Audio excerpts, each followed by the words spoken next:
Those who worship the Lord with envy in their heart. Those who worship the Lord with anger. They are devotees in the mode of ignorance. It is a very long and slow process, and it is not pleasing to the Lord. And then there are those who worship the Lord in the mode of passion. Devotional service in the mode of passion is symptomized by persons who are longing for material benefits,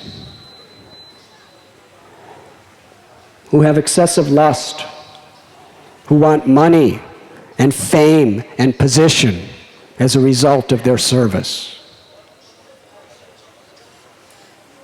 The Lord is not very pleased by such offerings. And then there are those who worship the Lord in the mode of goodness. They really want to be free from their sins. They serve the Lord hoping and praying to be freed from fruitive activities, and praying to offer their services to the Lord without expectation of anything in return. That is devotional service in the mode of goodness. But all types of devotional service within the material modes of nature is not pure. It is not really pleasing to the Lord. The Lord is only pleased by pure devotional service. What is pure devotional service? Those who have a deep attraction to hearing the glories of the Lord and chanting the transcendental names and attributes of the Lord. Such persons in pure devotional service, whatever offerings they make is for one purpose alone: to give satisfaction to Krishna. Pure devotional service is the only means of understanding the Lord as He is. Gita explains, Ye yatamam prapadyante tam stataiva bhajamyaham. As we approach the Lord reciprocates accordingly. Only for those who worship the Lord with love does Krishna reveal Himself as He is. Narada Muni explained to King Indradyumna that this is the path of the real acharyas, and by following in the footsteps, that is the path of perfection. King Indradyumna was so pleased. He invited Narada Muni, we are going now to see the Lord, Nilamadava. Please come and join us on this procession. So Narada Muni came. Should I continue?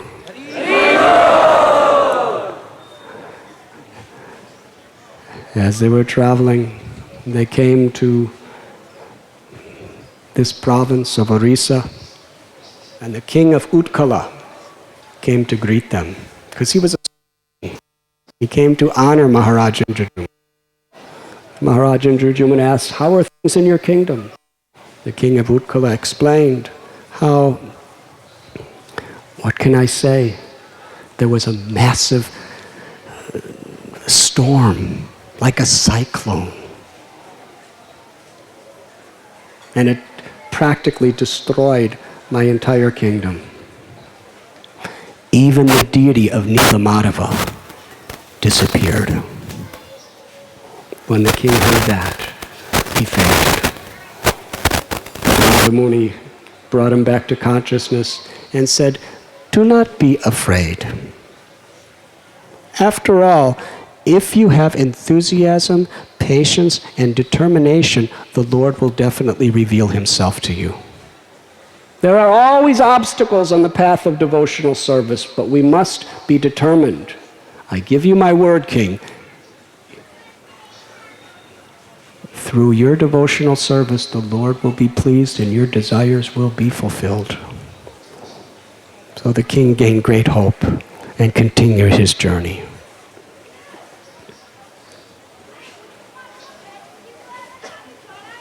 They came to Bhuvaneshwar after crossing the Mahanadi river.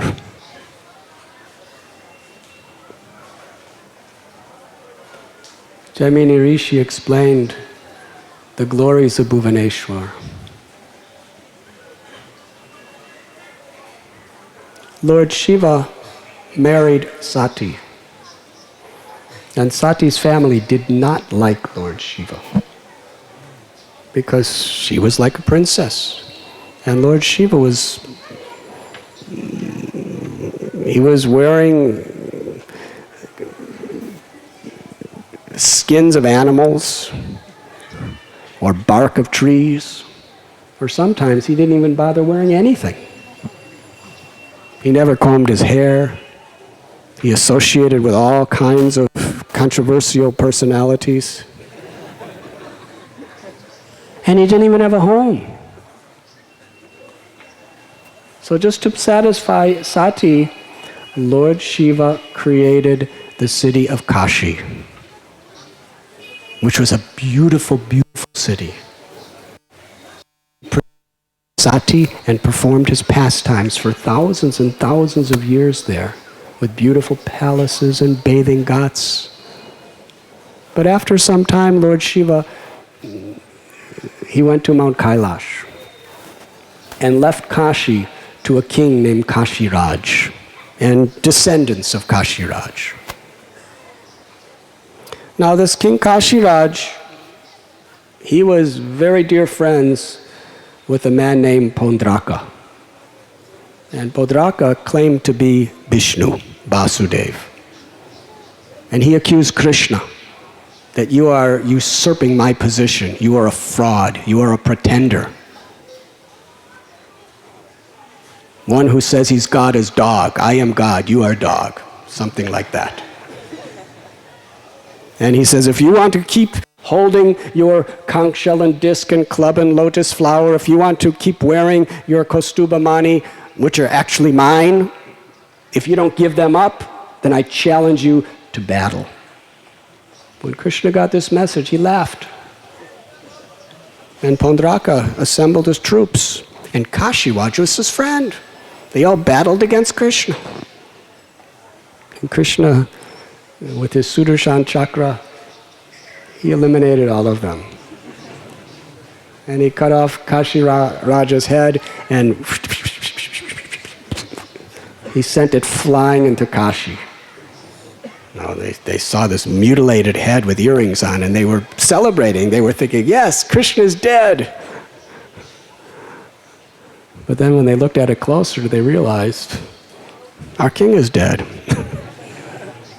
Now Kashi Raja's son, whose name was Sudakshana, he was very angry. He was also known as, now he was Kashi Raj, because his father was dead. So Sudakshana, Kashi Raj, he worshipped Lord Shiva, because Kashi is the abode of Shiva. He did tremendous tapasya. Lord Shiva appeared to him. What benediction do you want? I want to conquer Krishna in battle. Lord Shiva said, you're asking me? What do you have to worry about? You go, you fight, have all confidence. I'll be behind you with my armies. Do not fear. Lord Shiva knew exactly what would happen, but he was leading him on to his own destiny. So Kashi Raj attacked with full confidence, and he heard Lord Shiva on his bull Nandi behind him. There was nothing that could defeat him. And he performed this yajna and created this fiery demon named Dakshagni. And he sent it to Dwarka to destroy Krishna and the whole Yadu dynasty. So what happened is Dakshagni was terrorizing Dwarka. But Krishna smiled and he sent his Sudarshan chakra. And with that Sudarshan chakra, Dakshagni was defeated and he ran away. And he went back to Kashi. And according to these tantric rites, if you create a weapon that doesn't kill the object, it comes back and kills you. So Dakshagni killed Sudakshina and all of his priests. And then it went after Lord Shiva. Now Lord Shiva sent his Pashupati Astra.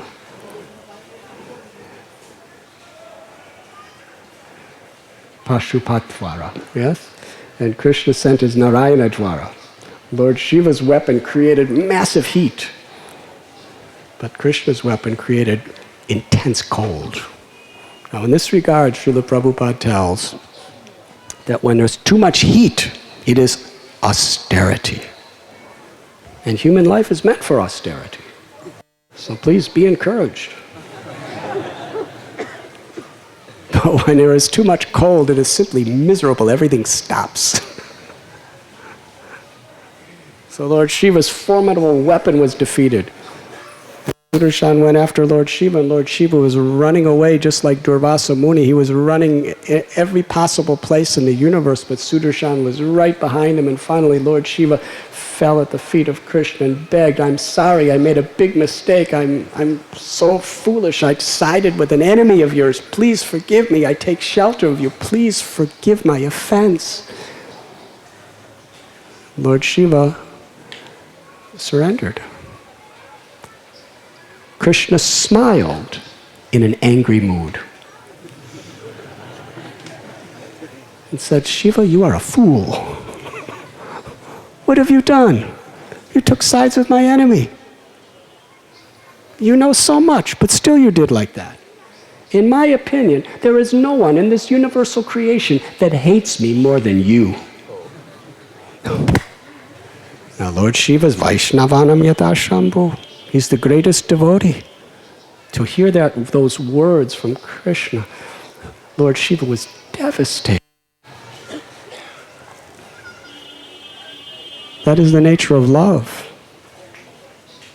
Shankar Bhagavan fell at the feet of Krishna, crying tears of repentance. He said, "My Lord, you are the controller of all controllers. Nothing can happen without your sanction. It was due to your influence that I became covered over by false ego. But by your mercy, you have smashed that false ego. Now I beg you, my Lord, please give me a benediction. I don't want to make these offenses again. Unless I can personally associate with you, I'm always in danger of having false ego again cover my intelligence." For a devotee, there is no greater enemy than false ego. Now, isn't this amazing how Maya deludes people? In this world, people will strive, even risk their lives to nourish their false ego. But for a devotee, this false pride is the number one enemy to Krishna consciousness. Lord Shiva was praying, "I'm so vulnerable to this false ego. I have so much power. I have so much position. I'm one of the three demigods, Brahma, Vishnu, Shiva, who are in charge of the entire universal creation, maintenance and destruction. Please save me. The only way I can protect myself from false ego is if I'm always in the association of yourself and your devotees. Please give me such a place to reside." The Lord said, "Yes, I will give you a very favorite place of mine. I am residing in Nilachala.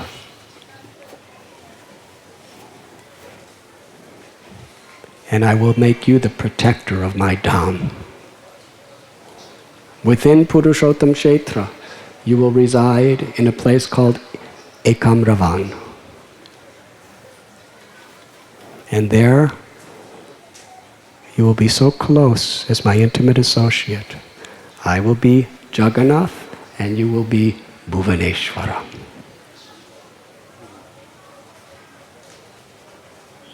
Lord Shiva was so happy. And then Lord said, because you are so dear to me, in all of my dhams you will be the Kshetrapala. Wherever there is a holy place where I reside, you will be the protector of the holy dham. But you will personally live with me in Bhuvaneshwar. So King Indradyumna came to Bhuvaneshwar. And there he worshipped Lord Shiva. And Lord Shiva appeared to him and told him, go to the forest. Just near Nilachala you will find a deity of Lord Nrsingadev. Worship him there. Build a temple for him there. And then you should perform 1,000 Ashwamedha Yagyas. So they came into forest, and there they found the beautiful, ferocious deity of Lord Nrsingadev. They worshipped him and built a temple. Then Narada Muni inspired the king to perform his 1,000 Ashwamedha Yagyas. Actually, something happened just before that. When they first came to this area, King Indradyumna, his left eye started pulsating. Then his left arm started pulsating. And he asked Narada Muni, why am I feeling inauspicious symptoms? And Narada Muni said, because there was a great sandstorm and Nilamadeva disappeared and he will never again be seen on this earth. Indradyumna Maharaj fainted. It was unbearable. He came back to consciousness only because Narada Muni was putting water in his face and fanning him and chanting mantras. And Indradyumna Maharaj, he said to Narada Muni, what is the use of my life? If I can't see Nilamadeva, I don't want to live any longer. I will coronate my son as king, and I will remain here in this forest of Nilachala, and I will fast till death. Narada Muni, due to my sins, I know this has happened to me, but I have a question for you.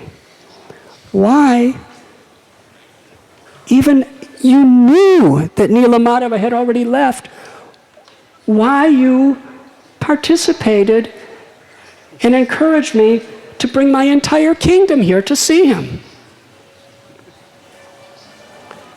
Narada Muni replied, why are you discouraged? You should never be discouraged in the path of bhakti. Said, the Lord has a plan. He is going to appear to you. Nilamadeva is going to appear in this world in a most unique and wonderful form. And all your desires will be fulfilled. That form will manifest. But first you must perform 1,000 Ashwamedha Yagyas. So after installing Lord Nrsingadev and worshipping him, the king performed 1,000 Ashwamedha Yagyas. Just toward the very end, he had a dream. He explained to Narada Muni in the morning that last night I saw Svetadvip, the spiritual world, and I saw Lord Vishnu with 4 beautiful arms laying on Ananta Shesha, who had 1,000 hoods, and Lakshmi Devi was massaging his feet, and he glanced upon me with such love and devotion. Can you tell me what this means? Narada Muni said, yes. You are about to complete your 1,000th yagya, and in reciprocation, that Lord that you saw in your dream is going to appear before you. Just after he concluded the 1,000 yagyas, some people came running to the king and told him about an extraordinary event that had just taken place. Would you like to hear? There was an intoxicating fragrance that drew them to the sea. And there they saw, floating in the waves, was a tree, a big tree. It was so effulgent. When they came closer, they saw the symbols of Vishnu manifesting within the wood of that tree.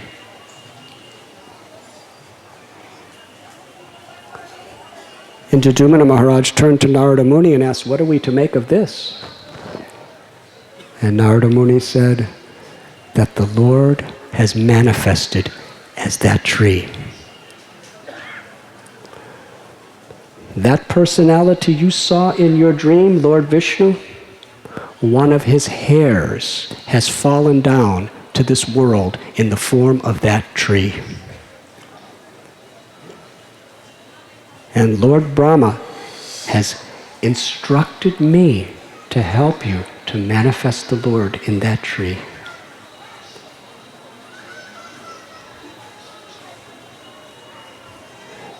So under Narada Muni's instruction, King Indradyumna bathed in the ocean, and then they pulled the tree out and brought it to an altar, Mahabedhi. Narada Muni said, "Now we must find somebody who will carve it." At that time, a very old man, who was actually Vishwakarma in disguise, he came forward and said, "I will carve the deities of Daru Brahma. Give me 15 days in complete privacy. I will not eat anything, I will not drink anything, and I will not be disturbed in any way. In fact, you should not even hear the chiseling. Have music and singing and dancing going on." So 15 days passed, and still the carpenter did not come out of the enclosed quarters. King Indradyumna, as well as his wife, Gundicha, the queen, they became very, very eager and very much in anxiety. He was eager to see the Lord. Was something wrong? The time limit is finished and he hasn't come out. He said not to be disturbed. What's happening in there? So finally, King Indradyumna opened the door, and there he saw what appeared to be 3 unfinished carvings. They looked like deities, but they had no hands and they had no legs. And then he was thinking that the carpenter warned me that if I came in before he finished his work, he would disappear.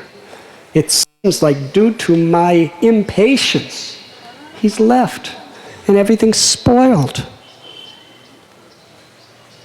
King Indradyumna was in so much anxiety, feeling such deep guilt, that he decided to fast until death. But Rupa Goswami explains that the price of seeing Krishna and knowing Krishna is that eagerness of the heart. King Indradyumna was so eager. Nothing else meant anything to him.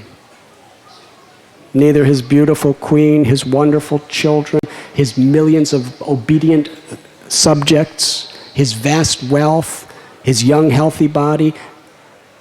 He wanted to end his life. It was at that moment that Narada Muni appeared again and explained, the deities are finished. This is the way they're meant to be. This is the Lord's form in Mahaprakash Bhava. Then Narada Muni explained the history. Here in Jagannath-Puri, just 14 days ago, was the Snan Yatra.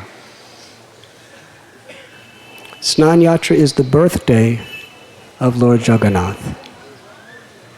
It was on the day of Snan Yatra that the Supreme Personality of Godhead appeared as that big log in the ocean.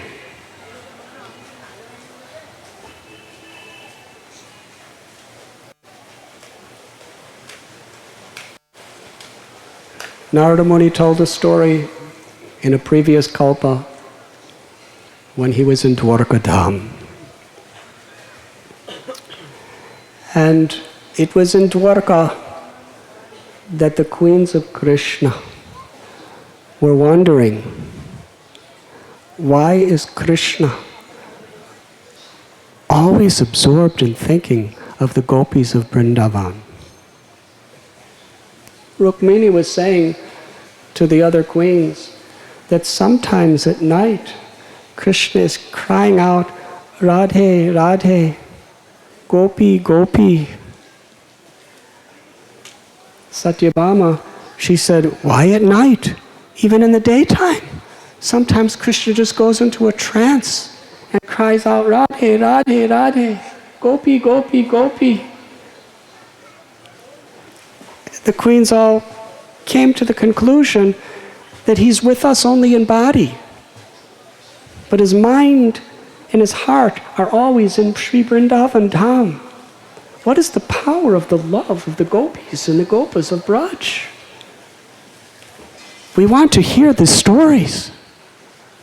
So all the queens approached Rohini Devi and asked her to narrate the pastimes of Vrindavan. Because it was only Krishna, Balaram and Rohini who lived in Dwarka who actually experienced the Sri Vrindavan Leelas. Rohini said, I will tell the story. However, as soon as I start speaking about the beautiful pastimes of Sri Braj Bhumi, Krishna and Balaram will come running to hear from wherever they are, because they will not be able to resist hearing it.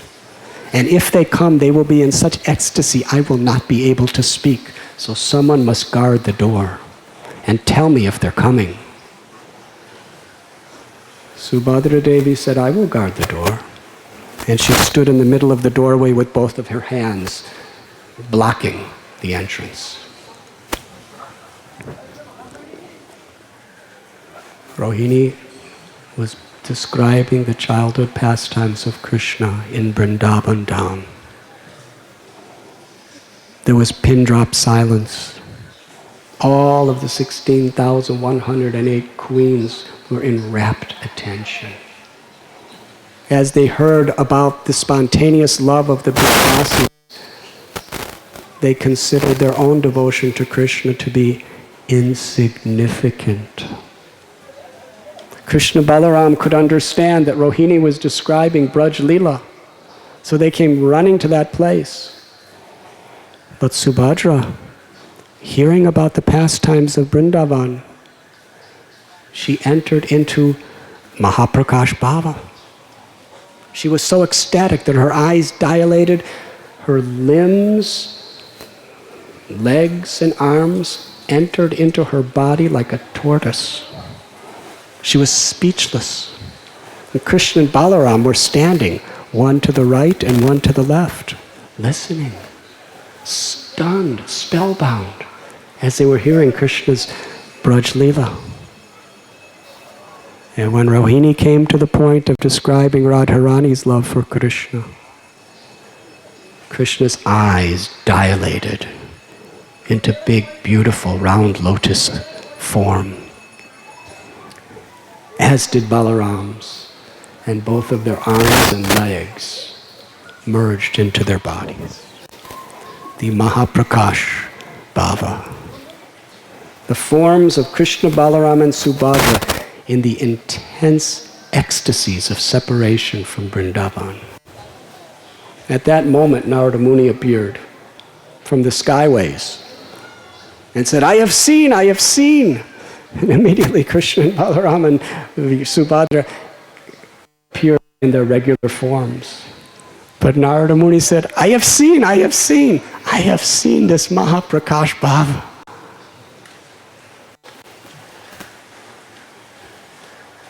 Krishna was so pleased with Narada Muni, he offered him a benediction. And Narada Muni asked for this. Let there be somewhere on earth where you, in this form of your ecstasies of love and separation from Vrindavan, will be manifested. And let these forms that I saw today attract the hearts of people from all over the world. And let whoever sees and worships these forms with real devotion, let them attain your eternal abode, my Lord. Lord Krishna said, yes, I grant your benediction.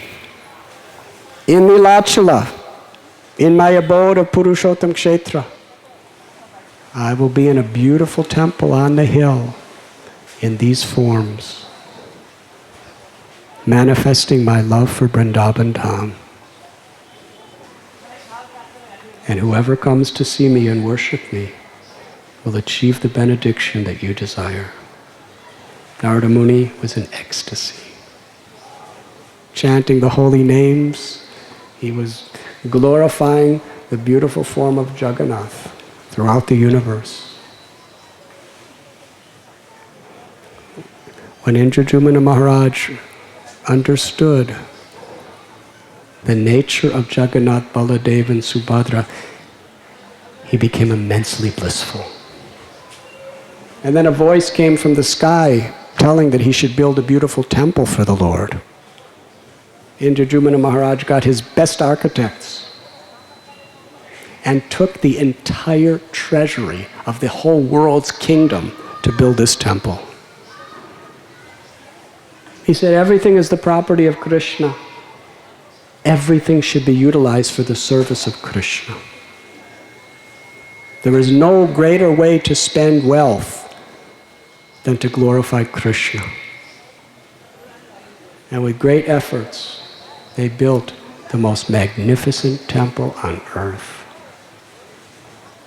When the temple was complete, Narada Muni said to King Indradyumna that I am going to go to Brahmaloka to request Lord Brahma to come down to perform the installation.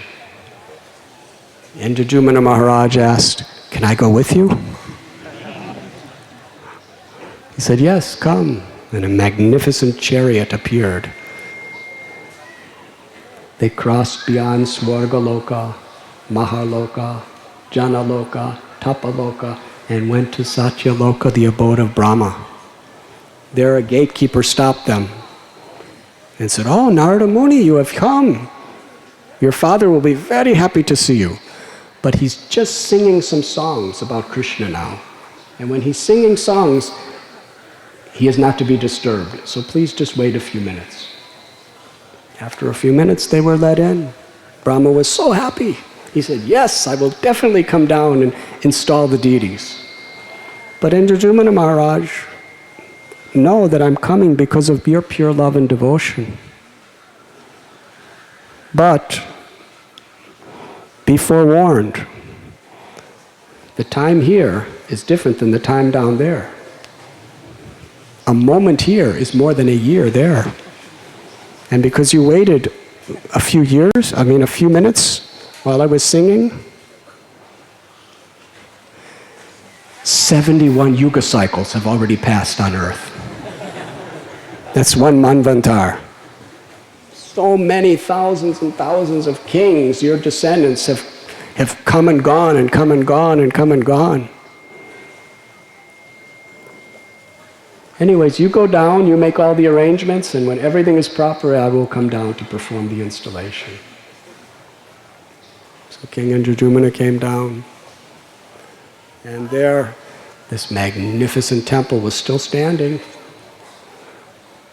and the deities were still sitting on the Mahavedi. And King Indradyumna performed the installation according to Narada Muni's instructions. They had Abhishek for the deities. And then Vishwakarma came and made the most magnificent 3 chariots ever seen. When the chariots were complete, the Abhishek was concluded. The deities of Balaram, Subhadra, and Jagannath were placed on these chariots, and they had beautiful white horses that pulled the chariots from the Mahavedi to the temple. And this, according to the Skanda Purana, was the world's first Ratha Yatra. They placed him on the altar, and Lord Brahma appeared and performed the rites and rituals and invited Krishna to remain there. In fact, Lord Brahma explained that the first 50 years of his life, he worshipped Nilmadhava. But now the second 50 years, exactly when he became 50 years old, that's when Jagannath, Baladev, and Subhadra were installed. Something like his 50th birthday. And he said, for the next 50 years of my life, Jagannath, Baladev, and Subhadra will be worshipped.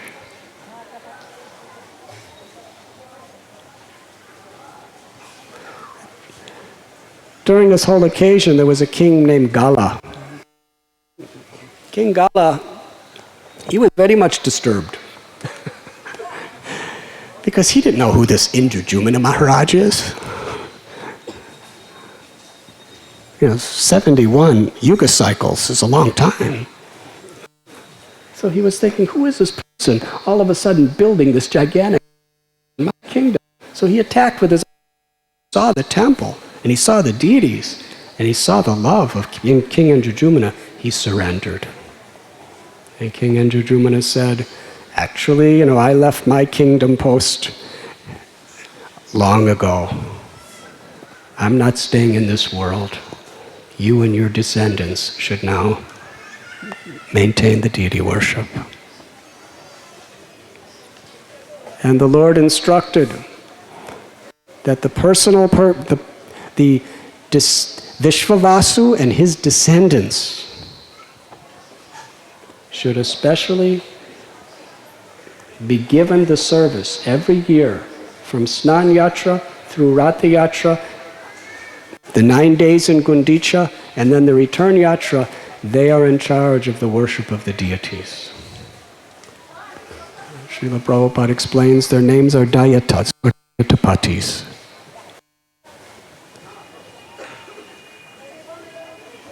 Should I continue? What is the time? 7 o'clock? So I'll speak a few more minutes. Here in Jagannath-Puri, all of the great acharyas have come. Sripad Shankaracharya establishes Govardhan Mat. Sripad Ramanujacharya, when he was on his preaching tour, he came to Puri, and he was establishing bona fide devotional principles based on the Shastras.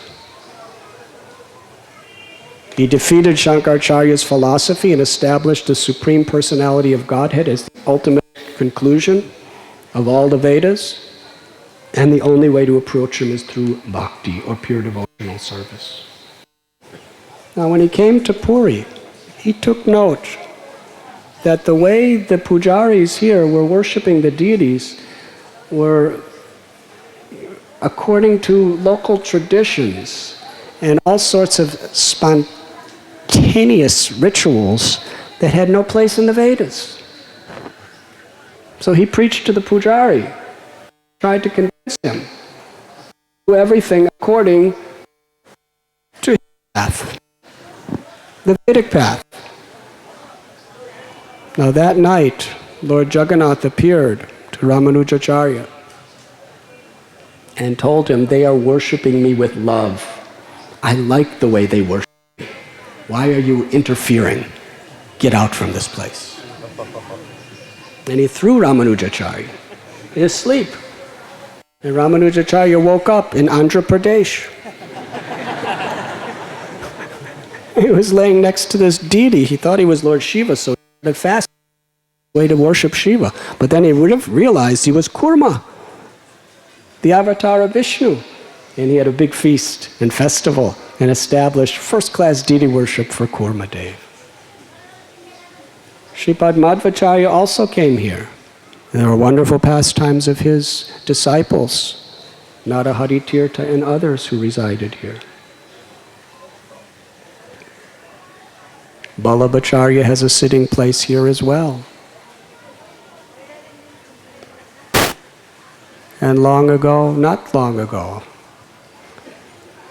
Bhakti Vinod Thakur, the seventh Goswami, he came here as well.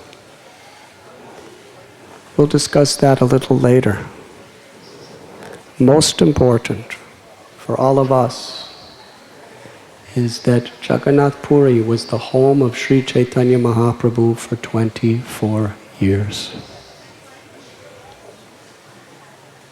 Of all the places on earth, after he took sannyas, he came to reside in Jagannath-Puri.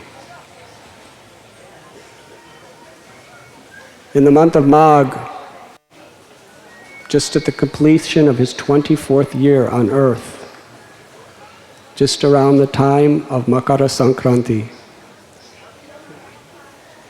Sri Gauranga Mahaprabhu accepted the renounced order of life from Keshav Bharati Maharaj in Katwa.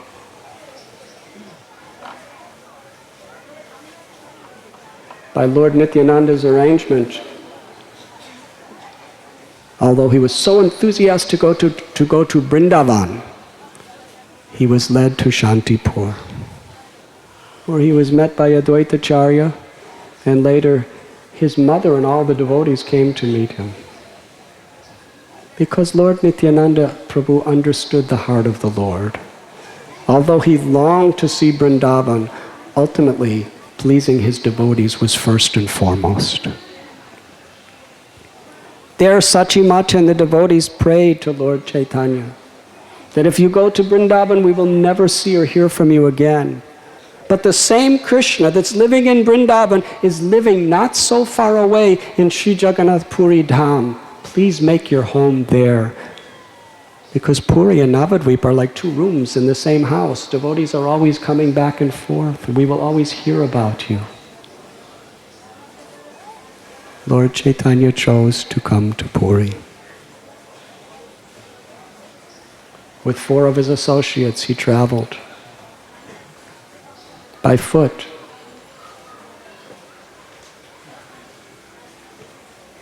When they came to Bhuvaneshwar, Sri Chaitanya Mahaprabhu danced in ecstasy before the Lingaraj.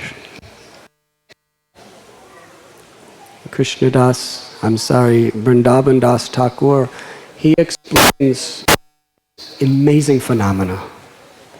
That Lord Shiva is the greatest devotee of Krishna. When he chants the holy name of Krishna, he dances so ecstatically, sometimes his clothes falls off and he doesn't even know it.